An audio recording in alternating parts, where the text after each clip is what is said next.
세례 요한에 대한 이 내용이 3장 19절 3장입니다. 3장 19절 20절에 딱 나오고 그칩니다. 3장 19절에서 무슨 일이 있었느냐면 이 세례 요한이 분봉왕 헤롯이라고 하는 사람, 정확하게는 헤롯 안티파스입니다. 이 사람이 자기의 이복 동생 빌립의 아내였던, 혹시 그 부인의 이름이 성경에 나옵니다. 혹시 기억할지 모르겠습니다만은 헤로디아, 그 헤로디아를 취합니다. 근데 헤롯 안티파스가 이미 결혼을 해서 부인도 있고 그리고 자식도 있습니다. 근데 그 부인을 완전히 내쫓아 버리고 이 헤로디아를 자기 부인으로 다시 맞이합니다. 잘했어요? 해서는 안 되는 일을 했어요.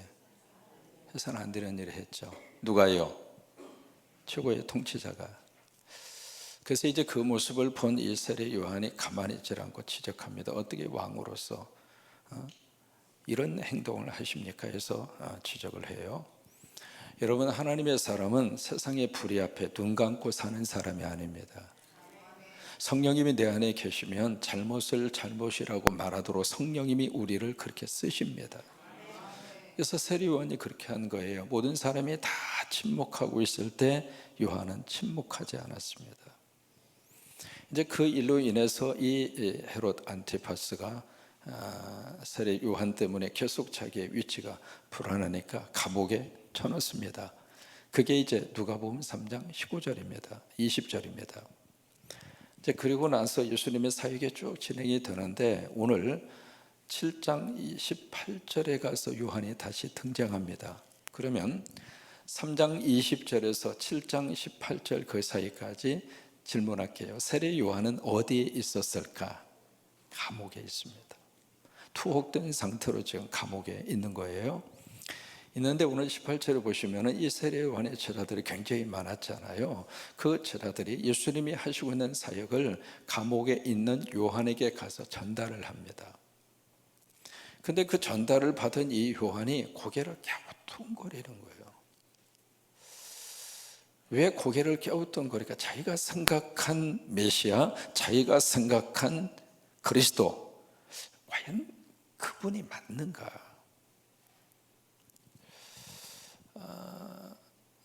세례 요한은 나름대로 예수 그리스도가 어떤 분이라고 하는 사실을 세례 요한은 알았을까요? 몰랐을까요? 알았습니다. 왜요? 성령으로 충만한 사람이 세례 요한입니다. 그래서 예수님이 이렇게 딱 걸어오셨을 때에 보라, 세상 죄를 지어가는 하나님의 어린, 그것을 가장 먼저 알아본 사람이 요한입니다. 요단강에서 예수님이 세례를 받으실 때 그때 하늘문이 열려졌잖아요. 바람으로 우리 청년들에게 하늘문이 열려지기를 바랍니다. 땅의 모든 삶의 결정권은 땅이 아니라 하늘입니다. 그러니까 하늘이 열려져야 일도 잘 되고, 하늘이 열려져야 하나님의 축복도 받을 수 있고, 하늘이 열려져야 땅이 풍성한 열매를 맺을 수 있습니다. 그러니까 예수님의 사역하는데 세례를 받으시고 올라올 때 하늘이 열려지고, 그리고 성령이 비둘기와 같이 예수님에게 임하는 모습을 가장 가까이에서 보았고요. 또 하나, 하늘에서 울려 퍼지는 음성을 들었습니다. 이는 내 사랑하는 아들이요 기뻐하는 자니 너희는 저의 말을 들으라. 그 경험을 했던 사람이 세례 요한이거든요. 그러니까 요한의 입장으로서는 이 예수라고 하는 이분이 메시아, 그리스도라고 하는 사실을 의심하지 않았습니다. 그래서 요한이 외쳤던 그 메시지의 내용은 바로 회개 메시지잖아요. 그래서 누구든지 회개에 합당한 열매를 맺지 않으면 도끼를 가지고 그를 찍어서 불에 던져 버리리라. 그게 요한의 메시지입니다. 그러면서 이제 요한이 감옥에 갇혔잖아요. 감옥에 갇혀서 이제 나름대로 이 예수님의 이 사역에 대해서 제자들을 통해서 들으면서 나름대로 기대를 합니다. 그렇다면 이 메시아로 오신 예수님이 뭔가 행동하시겠구나. 그래서 이제 요한의 생각으로서는 첫 번째 가졌던 기대는 바로 헤롯 안티파스에 대한 예수님의 반응입니다. 이게 회개하지 않는 이 절대 권력을 가지고 있는 헤롯 안티파스를 예수님이 가만두겠는가? 자기가 생각했을 때 메시아로 오신 예수 그리스도는 가만두면 안 됩니다. 왜요? 불의의 세력이잖아요. 악한 짓을 했잖아요. 회개하지 않잖아요. 그러면 불의 심판을 해서 헤롯 안티파스를 없애든지 권자의 자리에서 끌어내리든지 뭔가 그런 액션이 일어나리라고 기대를 한 거예요. 근데 그 기대를 했는데 이게 한 달이 지나고 두 달이 지나도 아무 소식이 없는 거예요. 더 하나 지금은 세례 요한은 잘못해서 감옥에 들어간 게 아니잖아요. 하나님의 어떤 감동으로 외쳐야 될 것을 외치다가 미움을 받아서 감옥에 들어갔잖아요. 그러면 요한의 생각으로서 예수님이 감옥에 쫙 나타나서 감옥문을 쫙 열고 요한아 수고했다 나와라 석방을 시켜줘야지. 근데 그런 일도 일어나지 않는 거예요. 그러면서 제자들을 통해서 들려오는 이 소식을 가만히 들으니까 아니 어떻게 가난한 사람들에게 가서 병자들에게 가서 과부들에게 가서 어떻게 그런 일만 하느냐 이 말이에요. 나름대로 기대했던 것이 지금은 서서히 무너지기 시작한 거예요. 여러분 기대치가 크면 클수록 기대치가 충족되지 않으면 실망의 퍼센테이지도 크게 되어져 있는 거예요. 그게 실망한 거죠. 그러면 지금 세례 요한이 기대했던 이 기대가 질문 한번 해볼까요? 예수님의 어떤 그 모습과 예수님이 이 땅에서 하시려고 했던 메시아에 대한 정확한 이해 속에서 오는 기대인가 아니면 세례 요한 자신의 기대인가? 그렇죠. 그 기대가 잘못된 겁니다. 출발이 잘못된 겁니다. 사람은 나름대로 다 기대를 가지고 살아요. 우리 친구들 데이트할 때 보이프렌드에 대해서 기대하잖아요. 꼭 기도하세요. 하나님 믿음 좋은 친구 만나서 데이트하게 해주세요. 데이트도 희어. 그러니까 데이트하면서 나름대로 기대를 하거든요. 근데 그 기대를 하는데 그 남자친구가 기대했던 것만큼 잘해주면 참 고맙고 그리고 마음도 생각도 열리게 되는데 그 기대가 무너지면 자꾸 혼란과 그리고 의심이 생길 수밖에 없다 이 말이에요. 여러분의 신앙생활 하면서 나름대로 기대를 가지고 예수를 믿고 교회에 나오십니다. 성광교회 나오시면서 기대하잖아요. 성광교회는 따뜻한 교회, 가족 같은 교회. 아멘 좀 해주시면 얼마나 좋을까. 성광교회 가면 사랑받는 교회, 성광교회 가면 대접받는 교회, 성광교회 가면 마음이 편안. 아멘 할 때까지 계속 할 거예요. 그 기대가 잘못된 건 아니에요. 그런데 그 기대치가 나 중심의 기대치로 머물러 있으면 그 기대가 무너진다 이 말이에요. 목사도 마찬가지입니다. 목사도 기대를 가지고 목회를 하거든요. 어려운 신학의 과정을 다 마치고 목사 안수를 받고 꿈을 가지고 개척교회를 했어요. 개척교회 딱 하면서 이제부터 하나님께서 우리 교회에 엄청난 부흥의 역사를 허락하시리라 믿습니다. 20m 칩을 튕기고 그리고 개척교회를 딱 해서 첫 번 줄 설레는 마음으로 기다렸는데 한 사람밖에 안 왔어. 그 한 사람이 자기 마누라예요. 제가 이제 임의목회를 시작을 하면서 오늘 조카 내위가 이 자리에 지금 와 있는데 임의목회를 하면서 저쪽에 이제 안실 교회를 빌려서 교회를 처음으로 이사하는 날입니다. 한 달에 내는 돈이 500불을 내던 그 월세에서 갑자기 1,800불로 뛰었습니다. 3배로 뛴 거예요. 그래서 이제 그쪽으로 아무래도 이제 한인들이 없으니까 그물을 던져도 좀 있는 데 가서 그물을 던져야지. 백인들만 사는 동네에 가서 아무리 있어도 백인들이 한인 목사가 목회하는 교회에 나오기는 쉽지가 않거든요. 그래서 좀 그런 데로 가자 해서 이제 옮긴 거예요. 옮겼는데 갑자기 이제 한 달에 내야 할 돈이 3배로 뛰었잖아요. 그리고 그 과정에서 그 교회에 가장 중요한 역할을 하시던 분, 그 교회를 통해서 영주권을 받은 분입니다. 제가 그 교회 담임 목사로 30대에 딱 가니까 두 대회가 제가 이제 거라지에 살았거든요. 우리 조카가 살고 있는 그 집에 거라지를 개조해서 차고해서 그 거라지에 찾아온 거예요. 두 대위가. 그들은 제 앞에 무릎을 딱 꿇어요. 갑자기 그때 이제 그분이 한 50 정도 되셨는데 30대 젊은 목사 앞에 무릎을 꿇으니까 나도 엉겹길에 같이 무릎을 꿇었어요. 무릎 꿇고 하는 말이, 목사님, 나는 이 교회에 뼈를 묻어야 될 사람들입니다. 그래, 왜냐하면 그 교회를 통해서 영주권을 받으셨어요. 그리고 이제 자기 부인은 여신도 회장이고 이분은 플룻을 부시던 연주자였는데, 그래서 이제 성가대 주의를 하시고, 그리고 아들이 하나 있었거든요. 아들은 청년회 회장이에요. 그 교회에서 가장 중요한 역할을 하시는 가족인데, 이 옮기는 이 과정에서 어떤 마음에 뭐가 있으셔서 떠나신 거예요.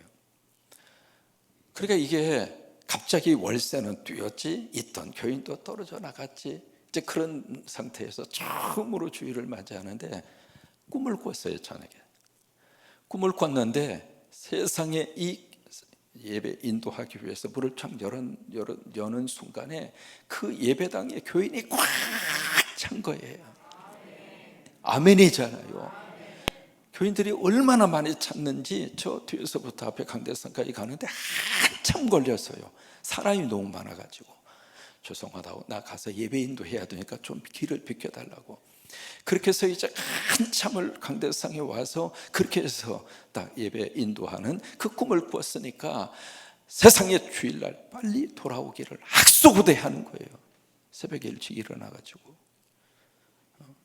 내일 11시 예배 우리 교회당이 미어 터질 것이다, 이제 그런 기대를 가지고. 왜요? 꿈을 꿨잖아요. 그 꿈을 꿨으니까 그 기대를 가지고 11시 되기만 기다리면서 딱 문을 딱 열었는데 꽉 찼을까요? 텅 비었을까요?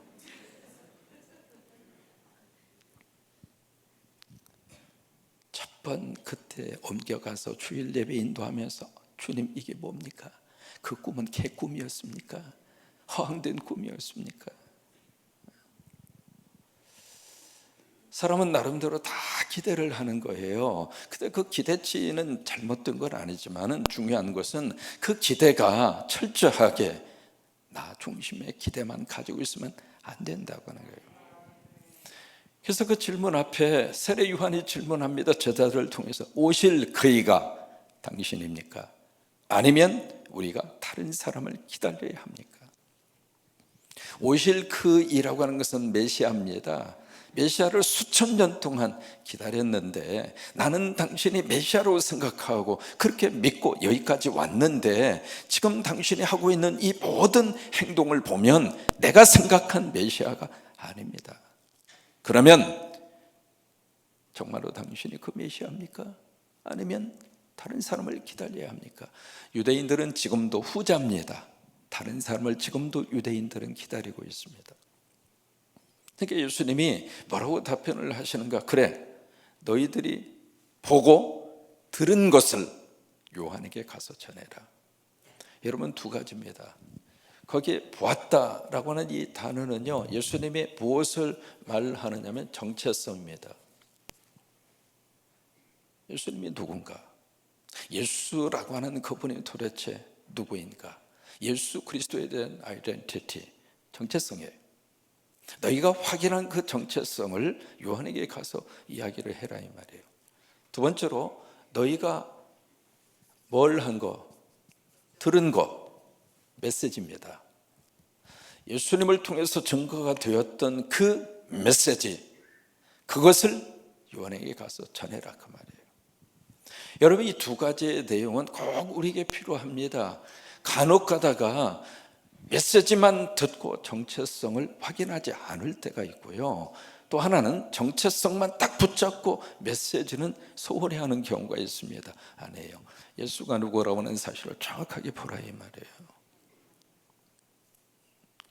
그리고 그 예수 그리스도를 통해서 메시지가 두 가지로 나타납니다. 설교로 나타나고 예수님의 사역으로 나타나잖아요.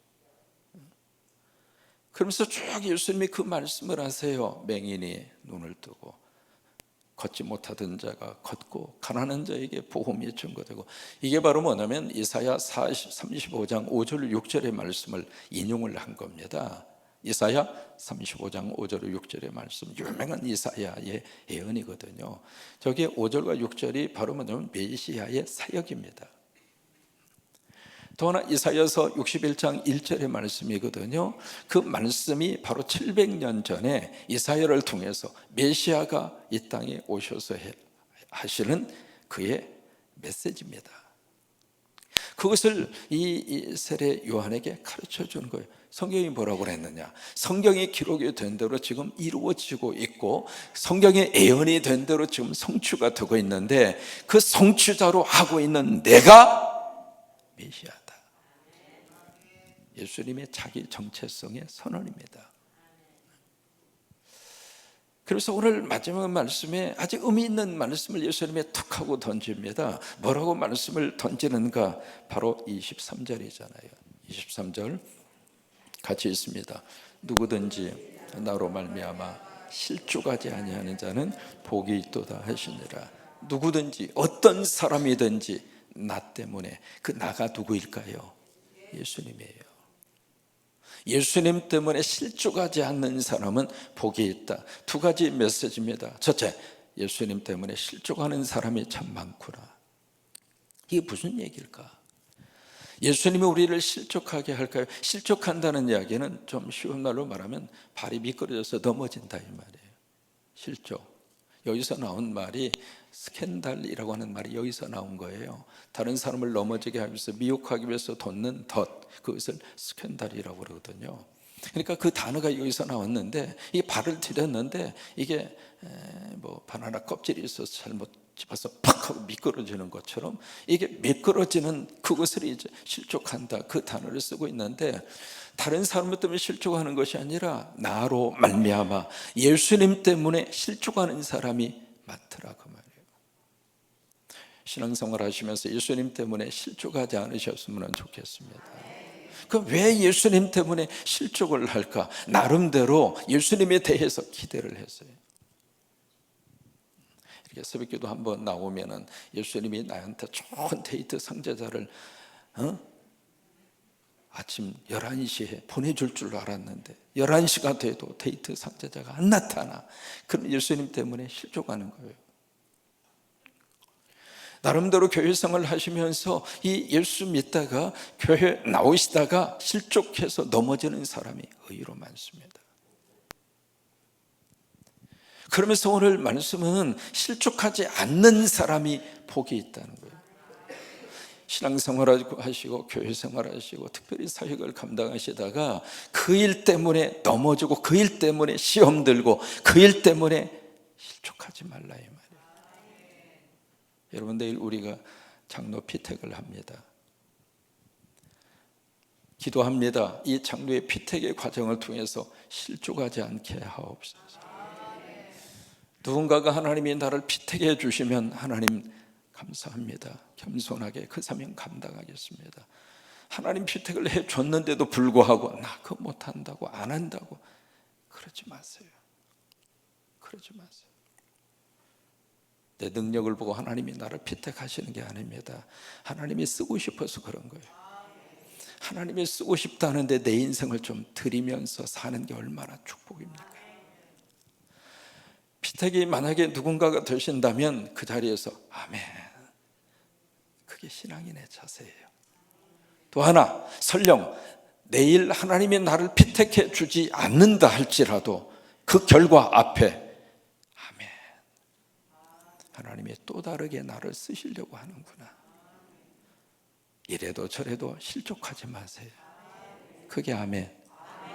그래서 우리 신앙이 좀 성숙하셔야 됩니다. 우리가 피택하기 전에 기도하잖아요. 하나님의 뜻이 우리를 통해서 나타나게 하옵소서. 하나님의 뜻이 우리 앞에 아멘으로 받아들이게 하옵소서. 그리고 예수님의 이름으로 기도합니다. 아멘 했으면 결과도 아멘 하는 거예요. 그게 신앙의 성숙이에요. 그래서 실족하지 않는 사람이 뭐가 있어요? 복이 있어요. 여러분, 어떤 경우가 있어도 넘어지지 마시고, 아니 넘어진 자리에서 다시 일어나셔서, 왜냐하면 넘어진 그 자리에 그냥 주저앉아 있으면 그걸로 끝나요. 앉아있는 그 자리에 계속 앉아서 일어날 생각을 안 하면 안진뱅이 같아요. 다시 일어나세요. 그러나 실족하지 않는 사람이 복이 있도다. 그래서 예수 믿으시다가 교회 나오셔서 신앙생활 하시다가 어떤 일이 있어도 실족할 수도 있습니다만 다시 일어나셔서 예수님이 주시는 이 복을 받아 누리는 여러분 모두가 되시기를 주의 이름으로 축원합니다.